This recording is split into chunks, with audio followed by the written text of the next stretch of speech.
07, everyone. This is Anthony Gordo, aka Star Lord, and I just wanted to go over a few things that they're going to be covering this upcoming Star Citizen. And I hope you guys would stick around with me with that right now. I have the schedule up here, and it looks like it's going to be divided up into 2 days, day 1 and day 2. The first day is called The Universe We Create, and the second day is Destiny You Forge. And on day 1, the venue will open up at 9 o'clock a.m. At 11 o'clock a.m., there will be a panel called Brave New Worlds. And the description says, introducing Genesis, the innovative suite of technologies and processes within Star Engine that breathe new life into truly immersive worlds, achieving the fidelity and scale required to fill an entire universe. I didn't know what Genesis meant. I checked Spectrum. A lot of people have no idea. They said it reminds them of Star Trek, an episode. That can't be it. So I'm assuming that Genesis is a new term that CIG created for their, I'm assuming, tools to rapidly develop or procedurally generate more planets, possibly. I know a lot of their technology in the past has been around procedurally generated cities and buildings and even landscape. A lot of stuff is procedurally generated, and then their designers come in and do all the touch-up work. So I think they're probably taking all this technology from their planetary, from their procedurally generated internal building structures to procedurally generated cities. They're probably putting this all in one big suite. That is just an educated guess, but despite what anybody tells you out there, nobody knows exactly what this means. So just keep that in mind. Next, coming up at 1 o'clock p.m., we have A Social World. In my last video, I brought up the possibility of Spectrum Party link being added, and I do believe that will still be part of it. I also believe that org features might be added to this. I think all of this is going to generally base around expanding Spectrum, because Spectrum has a long way to go.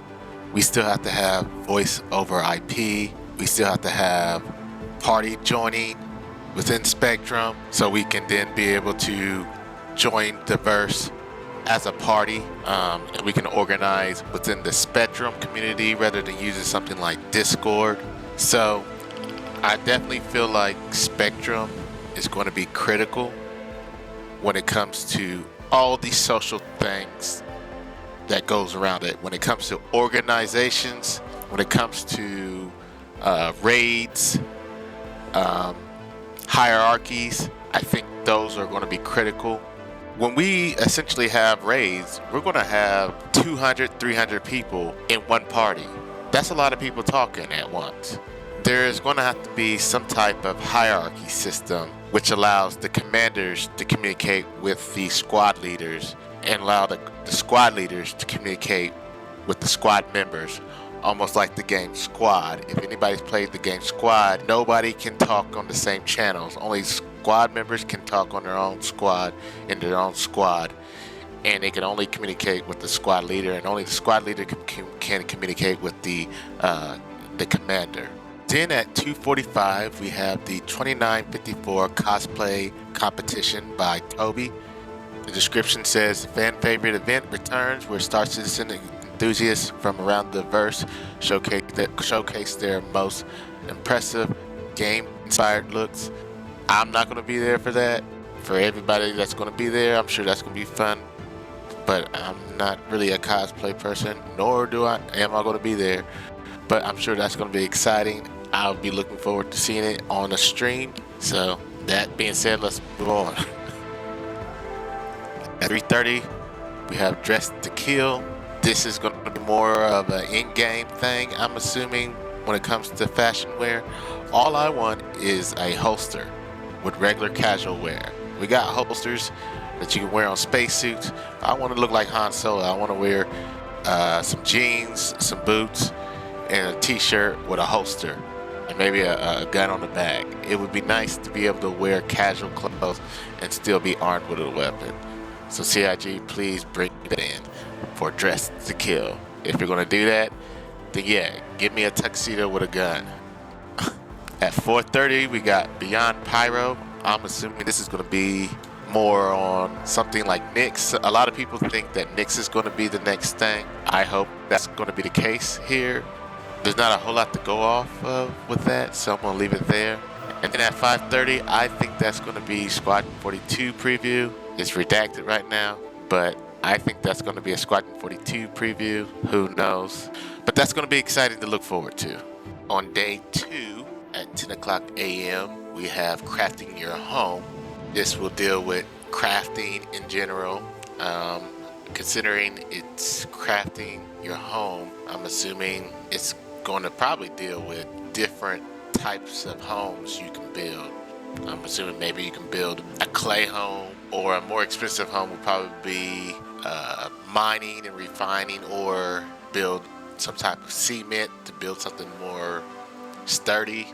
I'm assuming maybe. This is going to be exciting because it's going to bring more gameplay to the verse, so it's going to be very interesting. At 11:15, we have Captains of the Industry. Uncover the ships and ground vehicles that will serve as your primary tools for those building in the verse. Revisit a classic and more. One of those would have to be the Pioneer. The Pioneer has been in development since God knows when. I don't know if we even started on it yet, but the Pioneer will be the critical ship that would help with base building. And then at 12, we have The Stars My Destination, Star Citizen 1.0, PvP, PvE, non-combat. What type of game is Star Citizen? If you want to answer, join us as we outline a high-level overview of Star Citizen 1.0 and what our intentions are for our epic shared universe. I'm hoping that is for the newbies. I think we all have a pretty good understanding of what the Star Citizen universe is going to be like, as far as PvE and PvP is going to be like. At least from my perspective, I think it's going to come down to risk over reward. PvE will probably be less rewarding, but you will have a less, or at least have a high chance of success. PvP will be more rewarding, but your risk of success is a lot lower. So, and that covers the panels for CitizenCon 2024. If you guys have any questions, please leave a comment. Also, please do so subscribe. Again, my name is Anthony Gordo, aka Star-Lord, and you guys stay safe out there in the verse.